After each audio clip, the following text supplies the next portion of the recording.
What's up, guys? Just like my Mando review, I'm super late on this, and I did watch this day one. Masters of the Universe, baby. Love the movie. Absolutely loved it. So I'm gonna just give some like spoiler-free thoughts just to kind of start this off. I have hardly any complaints with this movie.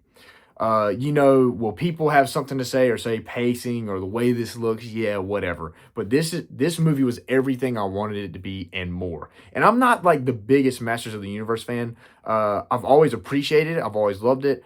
I kind of grew up with the OG cartoon a little bit, but I got to it kind of later, like towards my teens, which is weird. But OG He-Man has always been something I thought was cool, right? And Skeletor, just the design of Skeletor alone was enough to get me interested. Love that character, and he is phenomenal in the movie. Okay, like I know everybody has like this Jared Leto hate, whatever. I don't, and I will say this: this might be the best role. I mean, he has ever fulfilled. I mean, this like the voice, everything about that character was awesome in this movie. And if you think otherwise, I'm so sorry for you that you couldn't enjoy it because I sure did. Skeletor was definitely my favorite part of the movie, and I want like I just gotta have more Skeletor. Like it was always peak. But anyways, I thought the story, even though very simple and straightforward, it got the point across. And I think that's awesome, especially for kids if they're just now being introduced to Masters of the Universe. So yes, story was fine, story was good. I liked it. The set design, freaking awesome. Yes, there's a lot of CG, but I mean there was a lot of practical too. So I'm I'm pretty satisfied. I thought it looked awesome. Got the point across. Eternia, everything. The character design is just freaking phenomenal. It's like perfect modernizations of the classic characters, and they didn't shy away from the '80s colors. So like Trapjaw has like the green and the purple and the blue. And by the way, Trapjaw looks phenomenal. He's probably the coolest looking character other than Skeletor. I mean, you get Man at Arms, even though his colors are um, they're not as bright. You still get the green and the orange. Tila gets her classic outfit for the most part, white and gold. Just a little bit of different dibble dabbles on everybody's suit. It's not exactly the same. Gets the point across. And again, this just goes back to Travis Knight. He did Bumblebee. He gave us the best 5 minutes of Transformers ever. In that opening scene, the battle on Cybertron.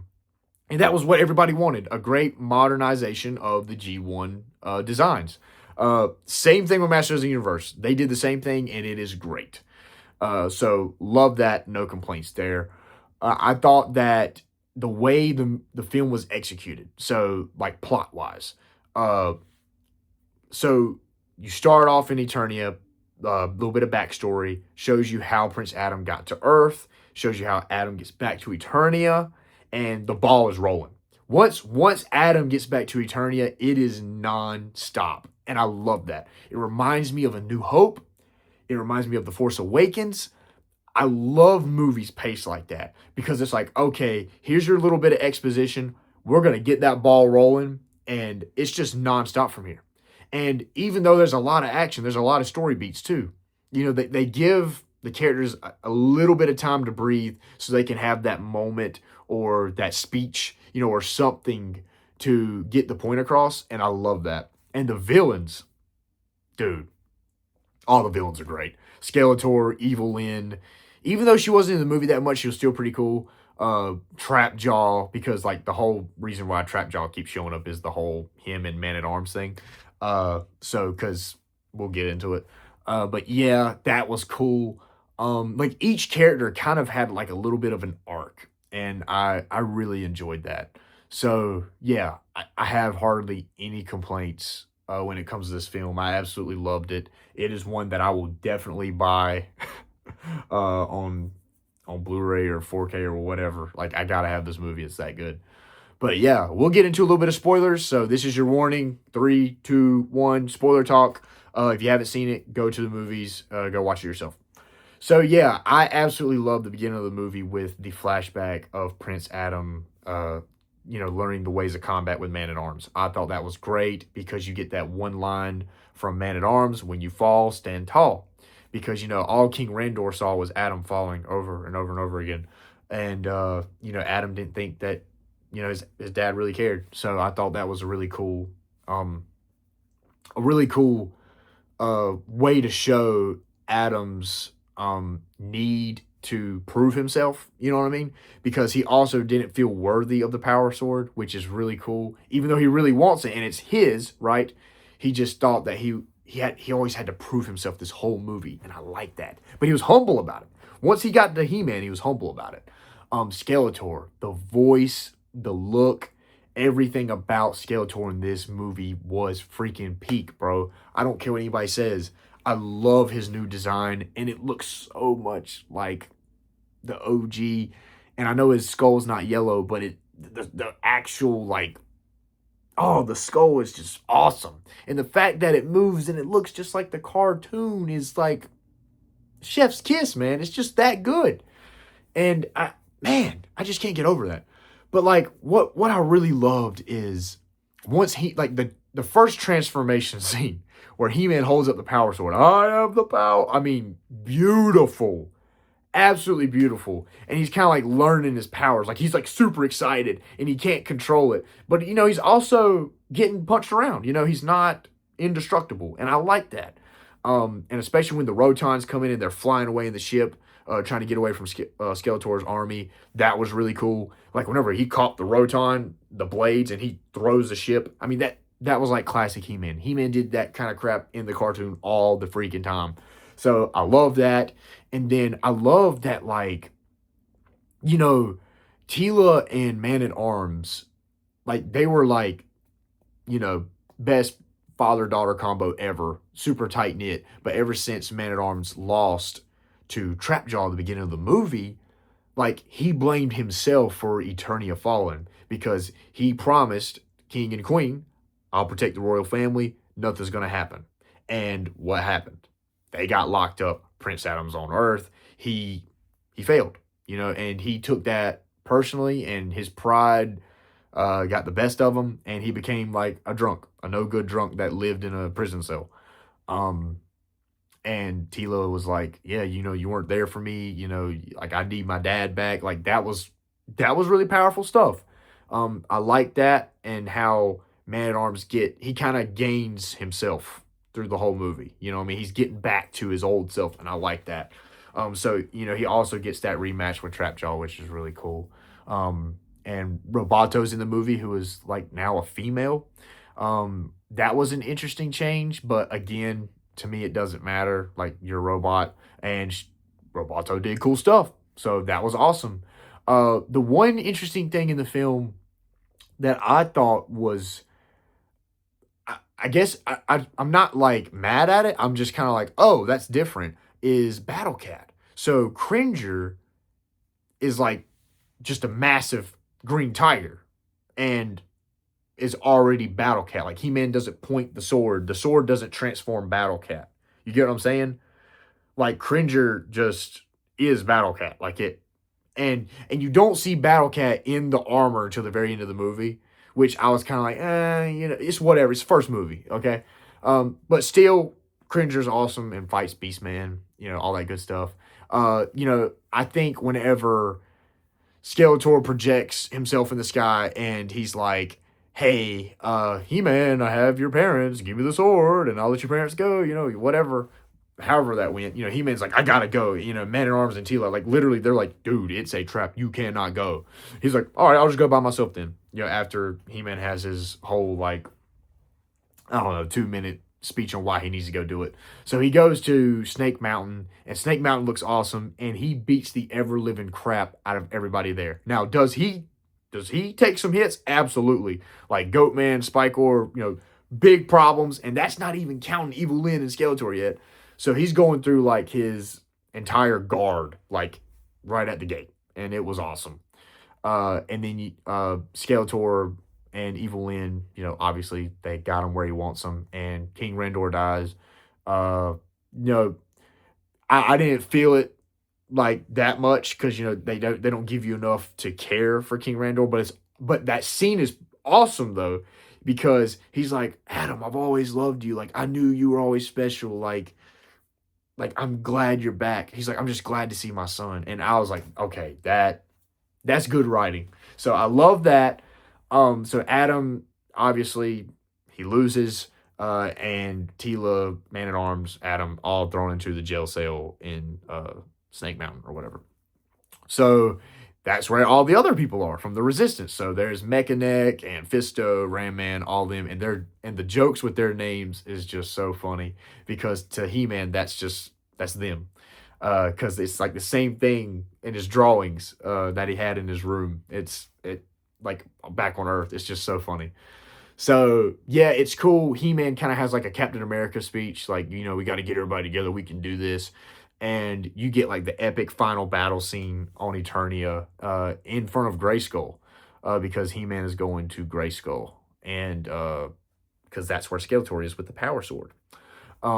Really cool. And the way Sorceress speaks to He-Man is really awesome. Reminds me of the OG cartoon. I thought that was awesome.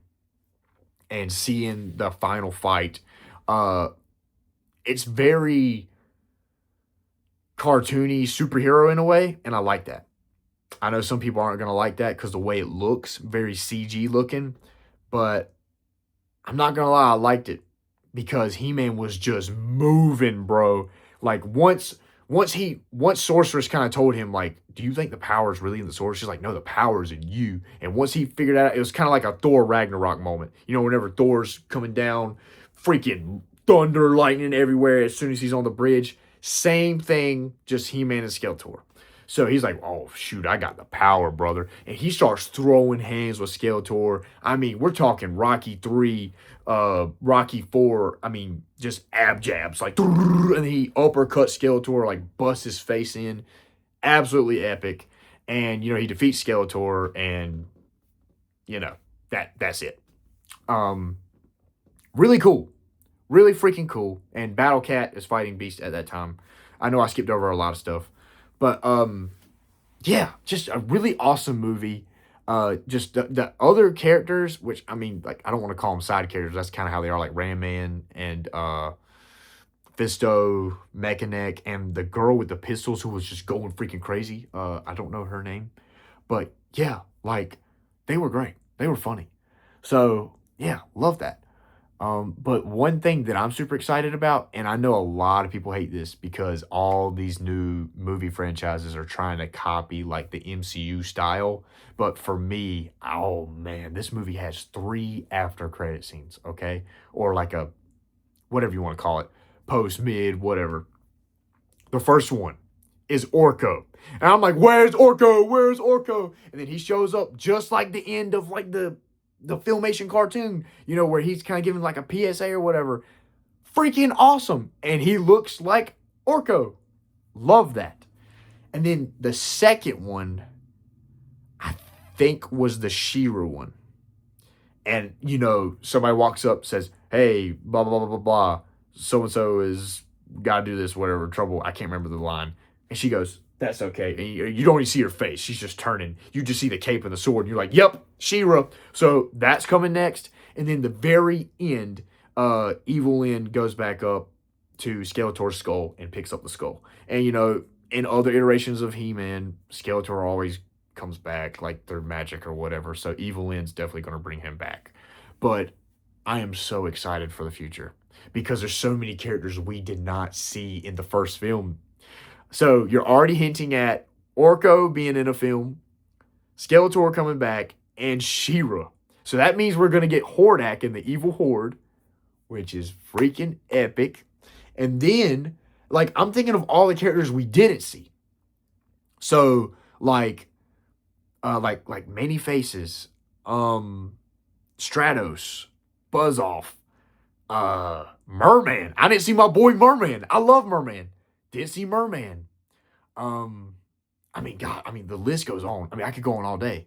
Clamp Champ. Didn't see him. Who else? There's just so many characters that, like, I mean, because they're action figures. I mean, there's hundreds of them. So many characters that we haven't seen in action yet, but I'm just like, I'm so excited. Oh man, I just know it's gonna be so good. But anyways, guys, I think I'm gonna quit there. I know I didn't talk about literally everything. I'm just going off the dome on what I really enjoyed. Uh oh yeah, and I also really enjoyed when Skeletor was in He-Man's mind, kind of trying to understand where He-Man is at and trying to break him down mentally. And he was like showing up in the gym, Skeletor in the gym with the freaking hoodie on, pumping irons. I was like, please make a figure of that. I want it. And then HR Skeletor when he has his coffee cup. Oh my god. If they make figures of that, I will day one buy those. But yeah, I mean stuff like that, man. I could go on and on about this movie. I absolutely loved it.